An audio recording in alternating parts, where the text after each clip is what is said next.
This is not a story. Listen, if you want. I will call her F. F was 19 in 2010. She lived in a small house with her husband, 3 children, 2 siblings, mother and aunt. The day the earthquake hit Port-au-Prince, she was in the market buying vegetables with 2 of her kids. The rest of her family was in the house.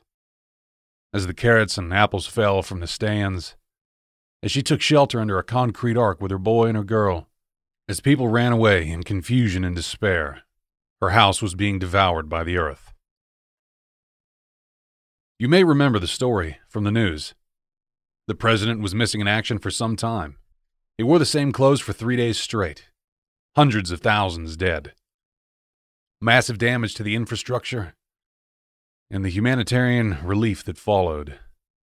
And before berating humanity, let's ask something. What would have been enough? Do we, the international community, even have that much?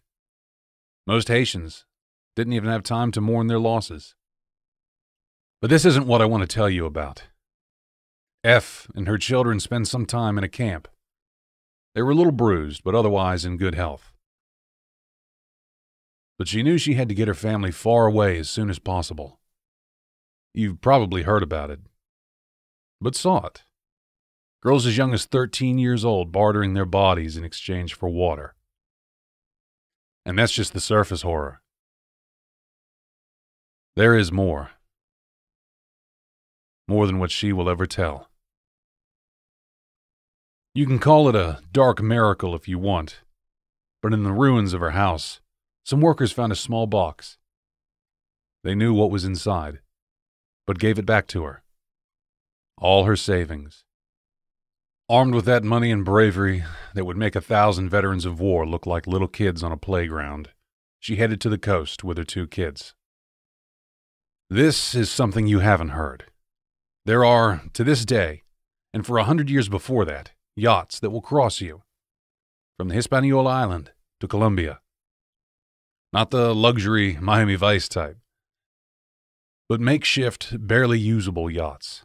For a fee, they'll take you to the continent.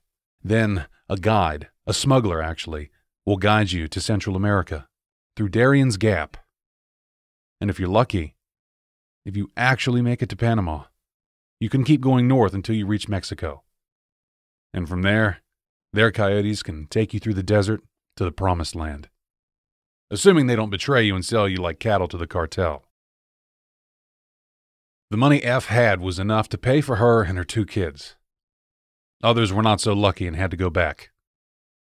The unluckiest among them stayed, paid with something else, that only thing they had, and boarded the makeshift yacht. Apparently there was no trouble while on the Atlantic.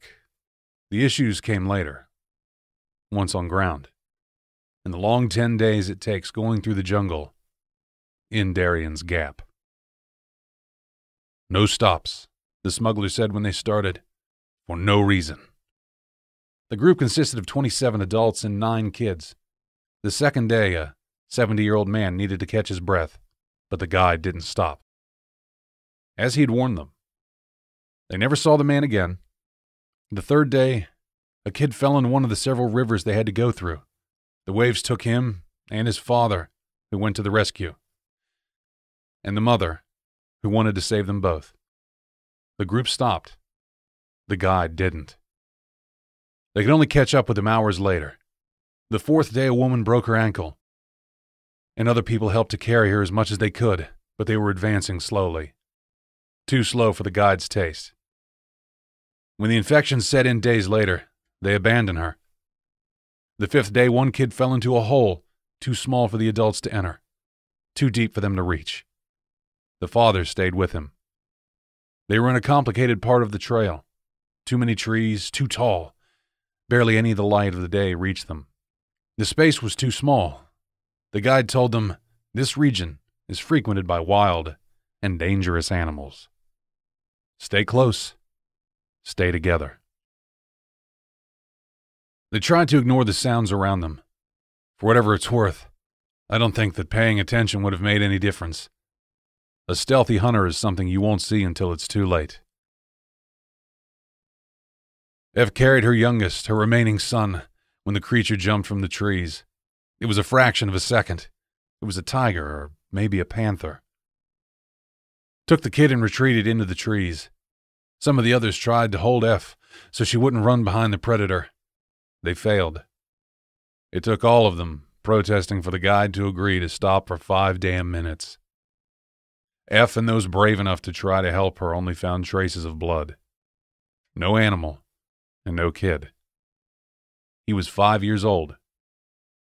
One of the women talked with her, and after reminding her that she still had a little girl to take care of, after an hour of search, they walked again.